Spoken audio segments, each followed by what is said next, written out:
กะทายเมื่อวานนี่แหละหลายคนก็เข้าใจผิดอ่ะไม่ใช่ของไอ้เกิงเป็นของพ่อช่างบ่แม่นเนาะพ่อพี่น้องของเพอมันมีต่อกันมันอยู่ใกล้ๆกันหั่นนะมันม้วนอยู่ตรงใกล้กันแม่มันหลายอันอยู่น้ำกันรู้สึกแบบเฮ็ดแล้วก็ม่วนมีความสุขกันนะโอ้ยกันเฮ็ดคนละอย่างคนละบอนคนละทีคนละทางมันก็บ่คักเนาะนี่เพิ่นอยากได้รองเท้าเนาะพอจะรู้เพิ่นก็เลยให้ถามให้มาถามว่าอยากได้แบบใดเบาน้องก็เลยขี่รถมาแป๊บเดียวเพิ่นเพิ่นบ่ไกลกันก็เลยเอาตัวอย่างให้เพิ่นให้พอเพิ่นเบิ่งก็เลยให้ดีเนาะเมื่อนั่นค่อยกระแปกอยู่ได้เมื่อนั่นค่อยไปโยกเฮือนซอยอ้ายดิไอ้กึ่งบ่กินเหล้าป้าค่อยละงึดโอ้ยยาเลยปะ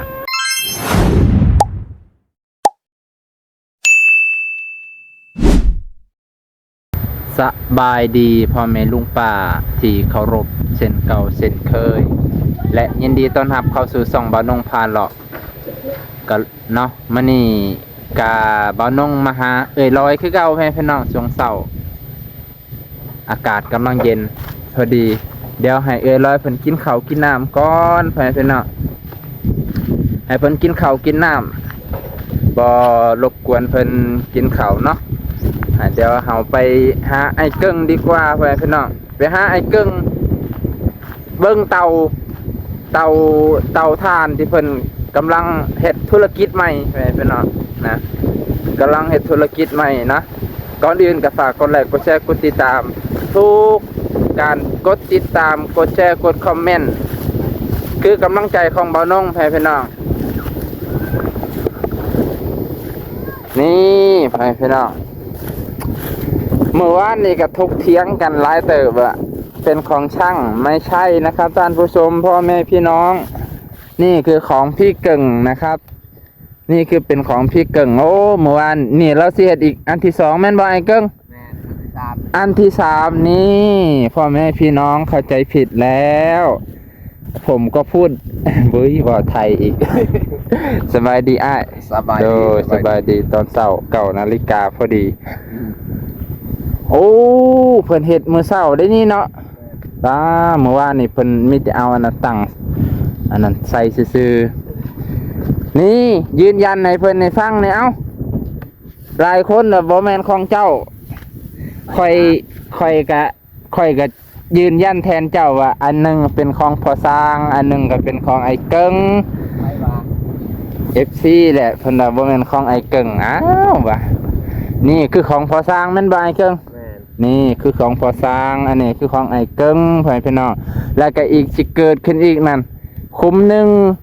คุ้มสองนี่เป็นสามัญเลยนะนี่คือจากปากไอ้เกิ้งของแท้บ่าวนงกะทายเมื่อวานนี่แหละหลายคนก็เข้าใจผิดอ่ะไม่ใช่ของไอ้เกิ้งเป็นของพ่อช่าง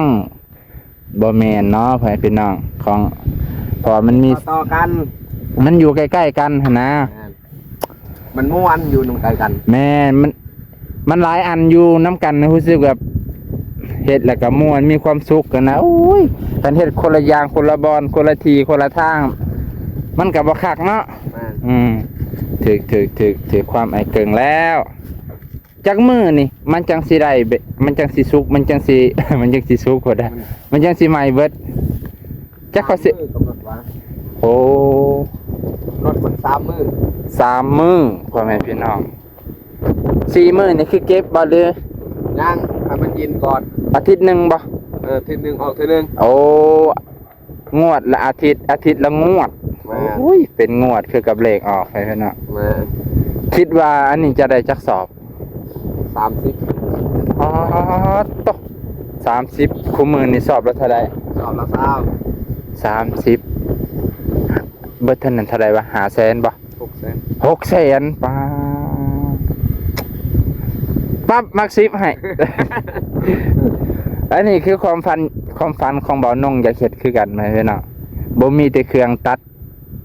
หยังก็จักสตินเนาะอยากเฮ็ดคือกันเด้เพราะหยังอันนี้มันเป็นรายได้แบบ บ่ได้นักหนายังมีแต่ว่าไปตัดเฮามีรถไถเนี่ยเฮาก็ไปแก่นะแล้วก็เฮาก็มาอันนี้ซื่อๆเฮ็ดยามใดก็ได้เฮ็ดตอนเช้าแล้วตอนเที่ยงเที่ยโบกนี่เนาะเขาเอิ้นว่าโบกบ่ โบก โบกคือกัน ก็ห้องโบกอันนั้นคือกันนั่นแหละ โอ้อันขี้ตมนี่ให้มันถือกับไม้เลยบ่ แม่ เอาพอยตะกี้คิดว่าเขาเห็นเป็นโครงโอ้เห็ด ว่าเอาก้อน โอ้อันนั้นคือโครงมันเลย แม่ โอ้ คอยตกแต่งเอาบ่ได้มันลุกบ่ได้มันลง บ่มันได้มันบางมันอันนั้นก็ แม่ โปะใส่เนาะโอ้ โอ้แม่นพื้นนั่นดิเขาตกแต่งเอา โอ้พื้นน่ะเนาะ แม่น โอ้ ให้มันง่าย ให้มันเรียบ ให้มันเลี่ยนคักแน่บ่ให้ขี้ตมมันลง โอ้เพื่อเฮาแปะแล้วให้มันขี้ตมมันติดเลย แม่น ถ้ามันเป็นหูใหญ่ๆแปะใส่มันก็บ่ติด มันก็ลง มันมันก็ขี้ตมมันก็เปียกลง แล้วบัดนี้ถามเป็นความรู้เนาะข่อยก็บ่เคยเฮ็ด พอเฮาอาทิตย์หนึงเฮาเอาแล้วเนี่ยเฮาต้องทุบออกเบิดเลยบ่ บ่ ทุบหมองใด เขาก็แกะเอาเพิ่นเด้เห็นเขาแกะอันนี้ โอ้แกะแบบเป็นจงโปงแบบนี้น่ะบ่ แม่น อ๋อ แกะออกเป็นรูคือนี่ โอ้ นี่ เด้อเป็นความรู้โอ้คันอ๋อ พอลมคนนะ พอลมคน พอลมคนเขาละอันลงไปคน ลงเลิกบ่นี่ บ่ได้เลิก 50ประมาณ บ่ฮอด บ่ฮอด 3เส้น โอ้ ตัวนี้50 โอ้คันเฮ็ดเลิกนี่มันข้อดีมันเป็นจังไดได้พื้นหลาย บ่แม่นได้พื้นลาย มันหันเวลาเฮาลงไปเอามันอุบอับ มันง่ายบ่ บ่ คันมันเลิกเลย มันเลิกกับมันเฮาบ่เคยเฮ็ดจักเทื่อตัวเลิกนะ โอ้ ครั้งแรกเฮ็ดเลิก โอ้คักเป็นความบูดคือคอยเห็นเขาเฮ็ดคักอยู่เด้ออันนี้มันบ่แม่นว่าเฮ็ดแล้วสิบ่ได้เงิน มันได้เด้600,000 ล้าน2ล้าน2ล้าน8พอดีฮะ โอ้ยจักไปสิได้จักบ่นี่เฮ็ดไปหั่นแหละ เฮ็ดไปนั่นแหละกะใส่น้ำเนาะ แม่ เฮาบ่อยากไปตัดพื้นเฮาก็เอาตัวนี้ใส่น้ำถึกตัวนี้ต้องมาคุ้มตลอดบ่ไผอันนี้ คุมตลอดได้ โอ้เพื่อให้มั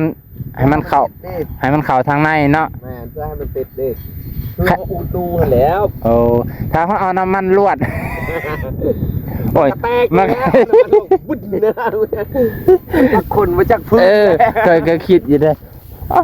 เอาน้ำมันอันนั้นได้บ่แม่นน้ำมันรถจักรได้ มันยังน้ำมาอาสัง แม่นน้ำมันไทยนี่นะ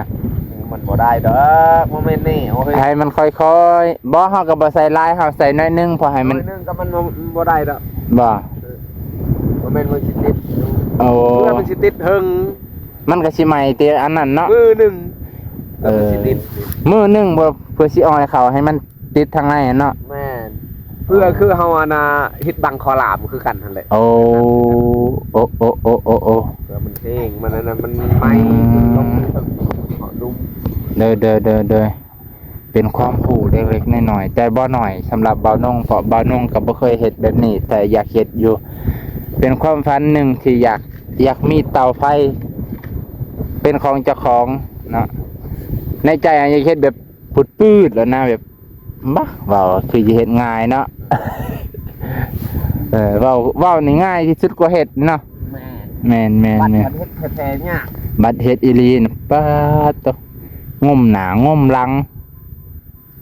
โอ้ยคักอะเลยเอาเด้อร้อยไม้ถือหัวเด้อไม้เปื้อแทงนี่เพิ่นอยากได้รองเท้าเนาะพอจะลืมเพิ่นก็เลยให้มาถามว่าอยากได้แบบใดเบาน้องก็เลยขี่รถมาแป๊บเดียวเพิ่นทางเพื่อนบ่ไกลกันก็เลยเอาตัวอย่างให้เพิ่นให้พอเพิ่นเบิ่งก็เลยให้เพราะว่าแบบนี้แหละงามเพิ่นว่าเกิดไปโรงเรียนเนาะปีหน้าจะได้ไปห้วยบ่แน่ในเบิดเดือน12นี่ก็ไปแล้วเนาะไอ้เกิง แม่น ไปก่อนใดก่อนเฮียนก่อนเก่งก่อนใด เพราะว่าบุญเพ่งนี่เราเก่งจือความจำดี ขนาดกอไก่ขอไข่เราก็ยังจือตีบ่อยากให้เบิ่งรูปแล้วจือแล้วนะบุญเพ่งนะ โดยไอ้สิ แม่นบ่เออ โด ดยแล้วว่าบาลูสบายดีแล้ว เขาลืมเนาะสบายดีจ้า สบายดีบาลู สบาย สวัสดีจ้า อ่าสบายดีจ้าหนาวบ่มื้อนี่ ฮะ อาบแล้วน้ แล้ว ำโอ้อาบแล้วไปหา ว่าน ไปหากระปูน้ำพอว่านี่ได้หลายบ่ ได้อยู่ ได้ซื้ออุ้ยบ่ ได้กิน ว่าน ได้เนี่ยได้ แต่ป่า ได้ปลาพร้อมกบเด้ นี่แบบนี้แหละบาดงเลยค่ะมันดูดนี่ โอ้ มันดูดเล่นนี่ดูดเล่นนี่ ตัว ดูดเล่นไอ้ดูดเล่นนี่บุญ แบบว่ามันดึงไฟตัวนี้เข้าไปในแล้วเนาะ แม่น นั่นดูดเลย มันทางนอกสิหมอดทางในสิติดเด้อบัดนี้โอ้ ดูด บ้าคุ้มคือกับเห็ดไห้เนาะมาพลิกไปพลิกมา แต่ว่าคำมันติดแล้วกับปะเลยเนาะ แม่นตัวนี้สิเฮ็ดบอลจุดถ่ายครั้งนี้ ทางนี้เด้คือทางนี้ แม่นมันลงมาตีมัน เอาทางนี้ลมพัดเข่าอย่างสี่ แม่นตัวนี้มันยากกับคนนะ ตัวนี้มันบังเนาะ แม่น โอ้คนเคยเห็ดเขาเจ้าสิหูทิศทางของลมไว้พี่น้องซ้ำกับมันพวกยิงปืนนี่เนี่ย หูจักทิศทางลมว่ามันสิไปทางใดตัวนี้นะตัวนั้นมันบังแล้วมันเห็นให้ไฟบอลแลนไปพุ่น แม่น อ๋อ โอ้เขาเที่ยงว่าบ่แม่นบ่ แมน FC เพิ่นว่าว่า FC ว่าบ่แม่นของไอ้เกิงดอกพุ่นน่ะ เป็นของพอสร้าง ก็เลยเอาก็คิดว่าเฮ้ยแม่นบ่เฮาถึกตัวซะแล้วคิดในใจ ก็เลยมาถาม แต่จริงเฮาก็ฮู้อยู่แล้วว่าเป็นของไอ้เกิงเพราะว่า อีกอันหนึงก็เป็นของพอสร้าง อีกอันหนึงมันยังบ่ทันก่อก็เป็นของไอ้เกิงเพิ่นพี่น้องแถมของไอ้เกิงสิเฮ็ดอีก2อันนี่เฮ็ดเพิ่นก็เฮ็ดตามกำลังนั่นแหละพ่อพี่น้อง มีล่างแล้วคันว่าเฮ็ดหลาย เฮ็ดหลายก็บ่มีรถบ่มีรางพอสิไปแก่ไปขายแก่พื้นมันบ่แม่นง่ายๆเด้อพี่น้องอันนี้ มันต้องใส่รถอีตอกรถไถนะเบาน่งก็อยากเฮ็ดแต่เบาน่งบ่มีรถไถนั่นแหละก็เลยคิดไว้แต่ว่าถ้ามีนี่อยากเฮ็ด2อย่างนั่นแหละรถไถคันบ่มีก็เฮ็ดอันอื่นเฮ็ดอันอื่นไปก่อนนี่แหละมาถ่ายเจ้านี่แหละ ข้าใคร ฮะ เอ๊ะค่ะ อันนี้ก็ ไม่ใคร พอเจ้ายัง ไม่ใคร แม่เจ้าจังใดเป็นจังใด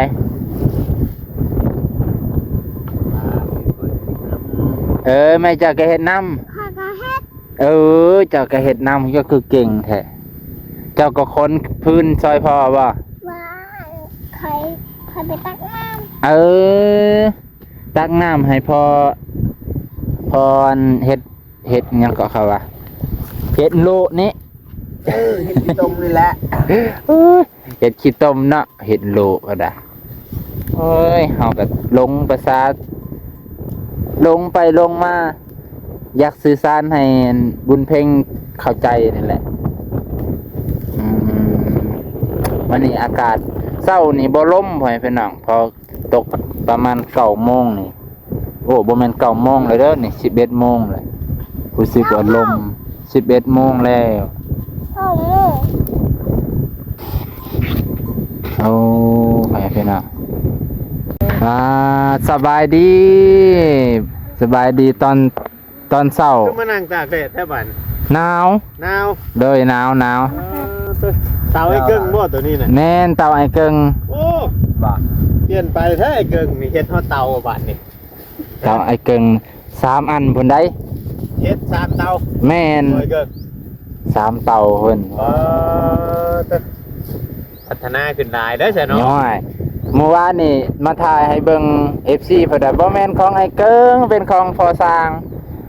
ก็เลยมาแล่นมาตอนเช้ามาถามคักๆแม่นของไอ้เกิงบ่ เจ้าข้างนี้บ่ เพิ่นว่าของไอ้เกิง ทางของประชุมไทยบ่อ๋อครับคนอื่นนี่บ่ชุมเลย โย เขาให้บ่ ของเจ้าของจังลงทุนเนาะจังลงแหงถือแล้วต่อ เขาอื่นเลย แต่ว่าคักอยู่ได้นี่3 เตา ตัวนี้มันปัดตะบอด อ แล้วได้ยังต้องใหม่มัดเอาเข้าไม้บ่อนี่นะก็ อรุณสวัสดิ์ตอนเช้า เก่งกันดี สวัสดี เด้อสบายดี จักรถไอ้เกิงอันนี้ จ๊ะเอ ของรถไฟ หนาวบ่สะแงดบ่อายุสะแงดอยู่ระหว่างหนาวอยู่ คิดไว้บ่เห็นตัวนี้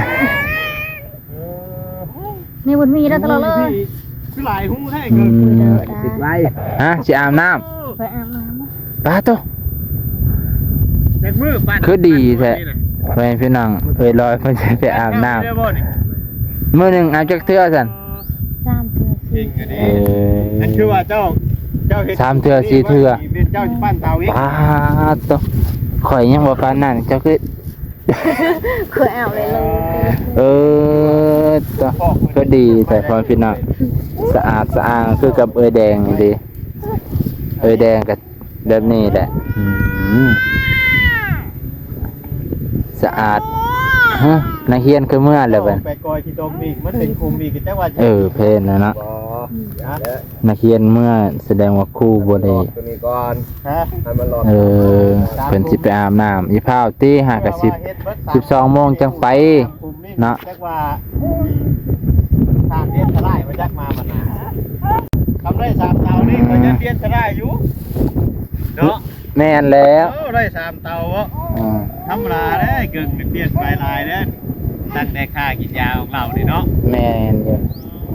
อยู่ ไล่ผลท่านใจไว้เกิน ทันใจแล้วแบบนี้ ดีป่ะผัวเลิกจากดื่มสุราดีเนาะเมื่อนั่นคอยกระแปกอยู่ได้เมื่อนั่นคอยไปโยกเพื่อนซอยอ้ายดิไอ้กึ่งบ่กินเหล้าป้าคอยละงึด โอ้ยยาแล้วปะ คอยแบบดีใจแทนเล่าแหละเราข้าเจ้ายินให้เราก็บ่กิน เดี๋ยวนี้ยาเสาเปลี่ยนใหม่ เนาะ เช้าเลยบัดนี้นะ อืม อันกินเหล้าแล้วมีคนจะว่าวนั่นว่าวนั่นนี่ มีแนวเว้าแล้วเนาะ แม่ ปะให้มันแล้วใช่เขาสิเว้าหยังอีกบัดนี้ โอ้ยกับปั้นเฮายังเดียวมันเท่านั้นเองโอ้ยเกินเดือดแล้ววันนี้พี่น้อง มีแต่สิเว้ามีแต่ข้าวเหนียวบ่เอาข้าวเหนียวให้กินบ่ เพราะว่าเฮา ญาติคนนะบ่เดี๋ยว ตอนนั้นแสดงผิดอยู่เนาะตอนนั้นเฮายังผิดเฮาก็ยอมรับแต่ตอนนี้เฮาบ่ผิดแล้วห้อย บ่ย่านไปเลย ไผบอกก็สิเอาข้าวเหนียวให้เลยเนาะ เกิดการไง โอ้ต่างคนต่างหนาวก็เลยมานั่งพิงแดดโอ้ยเย็นสบายอุ่นสบายนะบ่แม่นเย็นสบาย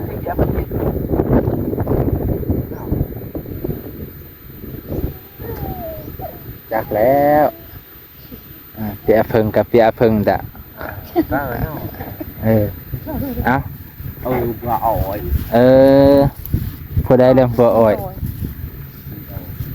ผู้ใดคนบ้านใด เอาไว้เพื่อใครเพิ่นก็ต้องตามนี่ล่ะ ไ ถ่ายบ่ ปสีบ่ตะไอจอยขึ้นนานมาแท้ อ้าวสบายดีตอนเช้า อ้าว คิดว่าย่านคอยฟ้านั่นแหละพอเห็นหน้าเห็นตา สบายดีเด้อไอจอย เดี๋ยวก่อนเบิ่งก่อนจะมาจะไปเลยตอนนี้จะไปพาไปเลยเดี๋ยวก่อนดีไปยังไปนี่แรกนี่นะต่อหายใจแล้วก็ ถอนหายใจ ออกซิเจน ตอนปั้นเตานี่คือสิบอยค้านได้นะลูกนี่เนาะ อืม ใช้เอื้อยไปใช้เอื้อยมัน ไปเล่นแล้ว เอาเลยมาได้นี่ เมื่อนั้นน่ะเห็นไอจอยเพิ่นถ่ายคลิปเจ้า อันมือเจ้าซอกหั่นนะ เจ้าบ่ได้กินยาอีกบ่มื้อน่ะบ่กินมื้อเดียวนี่ขึ้นรถบ่ลอยบ่มียาแบบถาวรกินแบบหายถาวรเนาะ ว่ามันโรคตัวนี้มันเกิดทำสีว่าออกไปก็ถ้ามัน เอากินยาถือกับเอารับเร็ว โอ้ มันก็อาจจะ หาย หายแน่ โอ้จังสั้นเนาะเพิ่นเนาะพอดีเห็นบ่าวนุ่งกับบ่ฮู้เมื่อคืนนี่ก็เลยเบิ่งซ่องอันบ่าวจ้อยแห ได้ ละฮะ เข้ามาจะโดนนะบ่ สองมื้อนี่แหละได้เข้ามาบ่ได้เข้ามาเดิน โอ้ย มันกะ โอ้ย ทางขาดแขนขาดมือเนี่ย